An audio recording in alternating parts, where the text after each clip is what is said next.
Welcome to Osiris, the first mummy.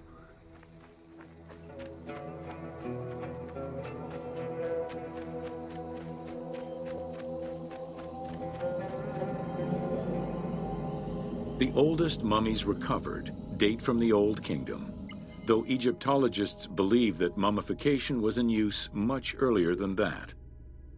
At first, the body was mummified through environmental desiccation, by leveraging the dryness of the environment and the heat of the climate. Early experimentations in mummification were conducted with the use of resin made from tree sap. Strips of linen were only used on some superficial parts of the epidermis of the hands or jaw.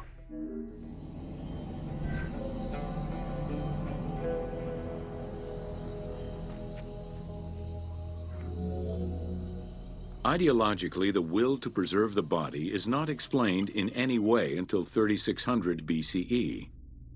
This is when the Egyptian belief that the body housed the soul was finally documented for modern Egyptologists to eventually decipher. It was not until the arrival of the myth of Osiris in the Egyptian religion around the 5th dynasty that mummification was thoroughly conceptualized. The practice was thereafter grounded in both a mythological and ideological point of view.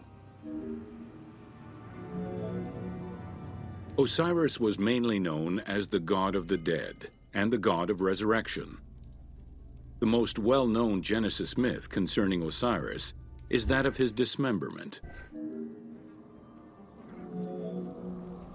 It is Plutarch who gives the most simplified and complete summary of the story. Within Egyptian mythology, Osiris represented the first king to rule Egypt. Jealous of his power, his brother Seth attempted to usurp his throne.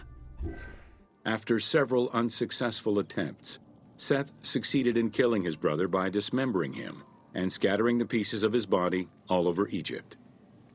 Isis, the great of magic, traveled all over Egypt in search of the pieces of her husband's body. After a long search, she recovered all the pieces save for his manhood, as it was eaten by a fish.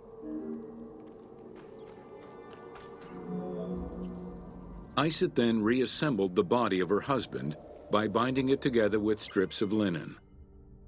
Aided by her sister Nephthys, another powerful magician, they gave Osiris the breath of life. This not only brought him back from the dead, but also allowed him to recover his virility long enough to impregnate Isis, thus ensuring his succession before, once more, dying. Thus Horus was born.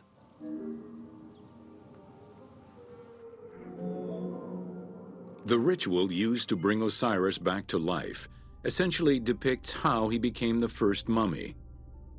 It is why, on the sarcophagi of kings, we often find Isis and Nephthys represented as the magicians who restore life to the deceased.